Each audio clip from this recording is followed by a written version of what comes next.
Hello and welcome to our tarot reading for the week of April the 9th to the 15th, 2023. Astrologically, this is a very interesting week. We've got, obviously Pluto has moved into, last month moved into Aquarius. It will only be there through the beginning of June, and then it'll retrograde back into Capricorn. But this is already causing a lot of situations with people where Aquarius is the 11th house natively in the astrological horoscope.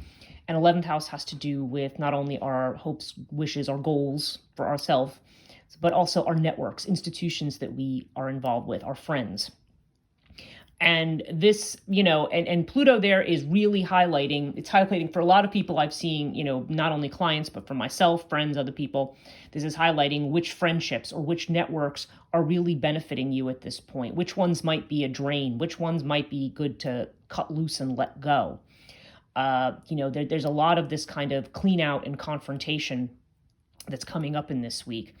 For today, I think we also have we have the moon in Sagittarius today, which is making a square with Saturn in Pisces. So there may be a sense right now of, we may not be feeling as confident in our dreams as we, maybe we did maybe last week or earlier, but as we're going to see, that's really just a temporary situation. And also be aware that those of you who are deeply affected by Mercury retrograde, Mercury goes retrograde on the 21st. And right now, on Friday, we started what they call the pre-shadow period. And some people are very affected through the pre and post-shadow period. So just be aware that if you're running into difficulties with communication, travel, delays with that kind of stuff, miscommunications, that Mercury's at least 3 to 4 times a year, interference and that kind of stuff is currently about to start occurring. Later in the month, too, we have a couple of eclipses coming up. We're moving into what they call the eclipse season. So there could be a whole lot of unsettled energy here. So you've got to remember to stay in your center and listen to your own inner voice, because there's going to be a lot here that may be deceptive. Like a lot of outside influence that may be deceptive, and you are going to be, your inner voice is going to be the best judge of where it is you need to go and what you need to trust. So let's look at our cards. First, the tarot deck we're using today is the Mermaid Tarot. So we've got these cards. I'm using the Wisdom of the Tao. We have the Dark Goddess Oracle. We have Cartouche. We have the Avebury Oracle. We have Osho Zen Tarot. Moonology, the Gateway Oracle, Lenormand, and the Norse Runes. So nice little variety here. Okay, so let's start with the tarot. We have Seven of Wands, Empress, and the Moon. So Seven of Wands is always about standing your ground. As you see this mermaid holding up this oar, fighting against these other 6 oars that are here. It's the idea that people may be either attacking you or casting doubt on something. Sometimes these other oars really are not other people, but just the own little things that come from our own mind that we project out onto other people. And we look at other people and we say, oh, that person's judging me, or they don't approve of what I'm doing, but maybe they don't have that kind of an opinion at all. Maybe it's just what you're seeing reflected back is your own doubt, maybe about yourself and your situation. So that's always something to think about too. So Empress indicates that seeds have been planted here. I feel like in this case, Empress, I'm feeling a newness with this card. Like it's the 3, it's earlier in the major arcana. We're not moving towards the 21, 2 + 1, 3 that we see with the World card, which is when something's finished. The Empress to me always represents the beginning of prosperity or abundance. It's like the seed that's planted. We're in spring now. You see everything is just starting to come into bloom. The trees haven't quite come out yet, but they're going to. Like the Empress to me is that kind of energy. At least that's certainly for this reading. That's what I feel that it is. In other words, you are on the road to prosperity, to abundance, to having the nurturing that you need. You're just not there yet. And therefore we have the Moon, which can indicate that you feel, there may be some doubt here. We see that illusory kind of feeling because the Moon is, the Moon can represent our intuition.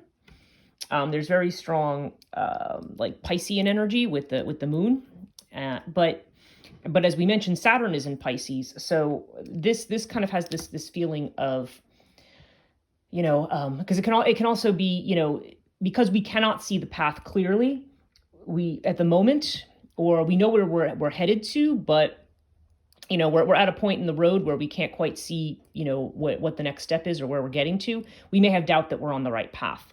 And this reassures us that we need to stand our ground about what we're doing. Now, if I go up to Cartouche here, now with Cartouche, I have the Seth card. Now, Seth always comes up. Anybody who reads with me regularly knows that Seth appears when there's, when one is reaching, there's either an anxiety or there's an obstacle of some kind. Seth kind of has a Saturnian. It's funny because this is almost like Saturn Pisces. It's funny. But there's this Saturnian influence that is making us, that is presenting an obstacle, that's presenting a block. And what Nephthys is telling us is that this block is only temporary. Okay, it's Nephthys indicates not having all the information yet. We have, it's a card of trying to make a decision without all of the pieces. There's some aspect of a situation that's hidden still, and we have to wait until that reveals itself. And Nephthys, curiously, whenever I read for somebody who wants to know the outcome of something, if Nephthys shows up at the last point, it's telling you, okay, you don't have all the information yet, and we're not going to give you the rest of the information, because for right now, whatever reason, you just need to go with the flow and see, because any information you might be given right now isn't necessarily going to be, it's going to be based on your present knowledge. You may make a judgment on it based on what you know now, and what you learn could change everything. So it's kind of saying, don't make a judgment based on what's going on right now. Yes, you might be blocked at the moment, but there's a reason for this.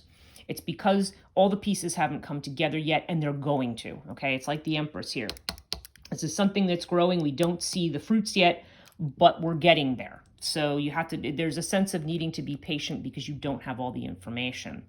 The feelings that we're seeing at this point, we have the Guilt card here, Penthesilea, in the Dark Goddess Oracle. And then we also have the Fear card in the Avebury Oracle. We see this little angelic or fairy type creature who was scared of the snakes that are on the ground. And, and guilt and fear, these are really the things that are, that are holding us back right now. These are the things that we have to kind of stand firm, I would say, against. But I'm not always somebody who feels that, you should take those kinds of feelings and just try to stuff them away and go, oh, I'm not going to be afraid. I think you need to examine those feelings, because, again, this Plutonian energy in Aquarius is putting them in front of our face for a reason, making us look at things, make us make decisions about things. And again, but it seems to apply that this fear may be coming out of a lack of trust, a lack of information. This card certainly implies that one needs to step out of their comfort zone. And also just, if something is wrong, if there is obstacles, if there are things that need to be taken care of, people you need to say sorry to, or people, things that you've done and you kind of go, oh, gee, I shouldn't have done that. I need to fix that. The Penthesilea card will, it suggests that now is a time for kind of rectifying before you move ahead. So, but also there's a sense that we may be feeling guilty about things that are not our responsibility. That's the other side of it. A lot of times we take on guilt. A bad thing happens and we think, oh, maybe I should have done this or that differently. But if it has to do with somebody else's actions, that has nothing to do with you. I mean, you can't change what a person is going to do. So this card suggests that there is some, that we may be feeling some guilt, but it's time to move past that. We can't, we're at a point where you cannot let that hold you back from where you're going, okay? And same with the Fear card. Fears create illusion. Face your fears to break the delusion. Yeah, and it's, in this case, we are looking at something that's illusory because it's based on a projected future that we don't know about yet. The Serpents, again, to me, there's kind of a Empress energy to those with the Serpent, because the Serpent is, again, if you're coming from a more Christian background, the Serpent always tends to have a negative inflection. But we're looking at these almost cobra-like figures here. So to me, the cobra, I think of the Nagas in Hinduism. And those are actually the bringers, they're actually representations of the life force. and also of rebirth. So, so this is more like saying don't be afraid of the rebirth process. Don't be afraid of what life is offering you. Okay, there's no reason to be scared of it. Even though this may indicate a change, it'll take us out of the realm of the familiar. That's okay. That's kind of what we need to do right now. Now, these three oracle cards together are really interesting. We have the Master card from the Osho Zen deck. Now, the Master, I only see this card, I feel, in my own readings when my guru is, trying to, kind of, tap me on the shoulder or kind of say, hey, I'm over here, or I'm doing something. But the Master card tends to show up when we are being tested in some way. And really what the test is, there's kind of like a trust in the Master. Now, whether you have an external teacher or, this could have to do with a guru or a teacher, but it could also just have to do with your own inner master. Okay. We all have a center in ourselves that knows, how to stay in balance and what the right direction is for us. Like, where we need to go. Like, deep down, we already know what we have to do. Okay. So the Master card is indicating that, yes, it's, I think it's similar to the Fool in the regular tarot. And I feel like that the Fool there is one who takes the risk, one who will take the leap of faith. And you may take that leap of faith because you can trust that you're being guided by the Master. Okay.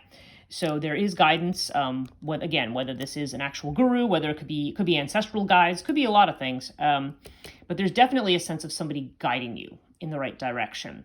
So even if there seems to be obstacles, even if there seems to be resistance or pushback, understand that you're being guided. So all of this doesn't, there's something going on in the background here. So don't worry about that. Our Norse rune too, by the way, this is the rune Perth. Perth is the rune of the unknowable. So this is the idea that the unknown here and here are operating in your life. There's something working behind the scenes, whether you want to view this as actual helpful forces that are working behind the scenes, or whether this is just something going on inside of you that's guiding you in the right direction, even though you're walking and going, this path isn't familiar. Am I on the right path? Okay, you are on the right path. So there's definitely this sense that, we're moving in the right direction here. Yeah, and we have these two cards, really interesting. Standing Firm, which kind of goes back to this, right? Standing Firm, which again this is not about negotiation. You know what you need to do. And, even if the path is a bit unclear right now, that's okay. It's just that, certain things, you're still waiting for certain outcomes to occur. So you can stand firm knowing that you are doing the right thing. Yeah, your commitment is being tested, first quarter moon. So this offers assurance of success, but you don't want to give up at the moment, just before you're going to actually have your success. So there's definitely this whole thing of things being tested, especially if we're moving forward on something and then suddenly we feel like we're stuck again. A lot of times this card, this may come up to make us feel like, oh, I don't know, maybe I should walk away from this path altogether. So the answer is no. Do not walk away from that path. Okay, we have the Lenormand. Okay, now I only drew two of these. And we have the Sun plus Bear. Now, Sun plus Bear, again, there's this idea of illumination with the sun, and the bear usually has to do with protection. There's kind of a grandmotherly or grandfatherly energy to this card. I mean, sometimes the bear is somebody who can be dominating, but I think here it's like this sort of emboldens you. It suggests that you know what you're on the right path and you are protected on this path. Okay, you have protection here. So this is saying, you can move forward with confidence because you are not, because there is somebody who's protecting you. And I do feel like a lot of this is going to be revealed soon. Like anything that seems unclear right now, it's, the sun is going to come out. We are going to see this, and we are going to see that we have that stability. We have somebody who has our back, And the bear too would have to do, in my view, the bear has to do with courage as well. There's, so that falls into the whole standing firm thing, that you need to, assert yourself and assert your authority and your position, as it were. Okay, so so we've got that element there as well. Now the one card we have not looked at here is our Wisdom of the Tao, which is the Compassion card, Kuan Yin. And this card is, I felt when, as soon as I pulled this card and looked at it, I said, okay, the compassion here has to be for yourself. I mean, yes, we need to show compassion to others, because I feel like this is where I feel like this fear and this guilt is something that we are, beating the heck out of ourselves for. And again, there's a very strong Saturn and Pisces vibe right here, because there's this sense of we have dreams, we want to do new things, we want to move ahead, we want to do things that are more authentic. We may need to cut ties with people and situations that don't work for us anymore, but we feel bad about it. We feel guilt, we feel shame, we feel, we feel like we're doing something somehow that we shouldn't do. And this idea is just like, no, you need to be compassionate. Because if you're not compassionate to yourself, you can't be compassionate to anybody else. Because what ends up happening is the strong judgments we have for ourselves, we end up placing on other people. I feel bad about this. So when you see somebody else suffering, you go, well, you just need to buck up there, this is about taking our experiences and our fears and using it as a tool of compassion and feeling for other people and trying to empathize with their situation rather than passing judgment. I've had strong readings this week for a lot of people about dropping judgments. Okay. Obviously standing firm, but dropping judgments. So this is not doing this in a way where you are you're attacking people. You're doing this in a way, where you have to be defensive. It's just kind of like, well, understand that people may be coming from a different viewpoint or maybe telling you things, maybe they think they're being supportive or doing something helpful, or maybe they were helpful in the past and what they're offering you isn't helpful anymore. There's a whole myriad of reasons why this might be the case, but it's not that you have to necessarily be angry at that person. It's just like, okay, that person's dealing with whatever they're dealing with.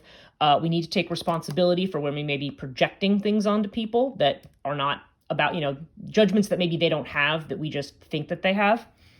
And also just about taking responsibility for, ourselves, but to have compassion because, we're all trying to navigate this world where many of us are stuck in our heads.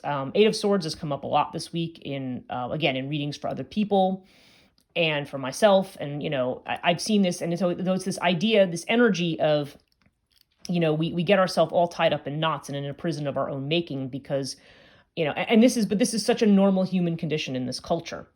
And we have to remember Plutonian energy with Pluto is about that's definitely operates because the planet is so far away that its influence is more global than individual, but it does affect us individually as well. So I feel like collectively we are in this space where we are where we're being confronted with, what associations do we have? What's the reality behind these associations? And sometimes if we're discovering things that we don't like, this may cause some of these kinds of feelings, and we may feel this doubt, because maybe something that we've trusted in, we realize we can't trust in now, or it's not, or even if we could trust in it now, it's something different, There's definitely this sense of, go easy on yourself. Don't feel like, oh, I should have seen this or I should have known this.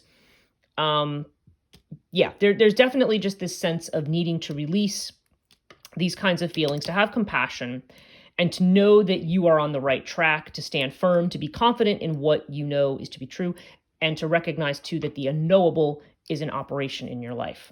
So that's it for this week. Thanks so much for listening, and we'll see you next week.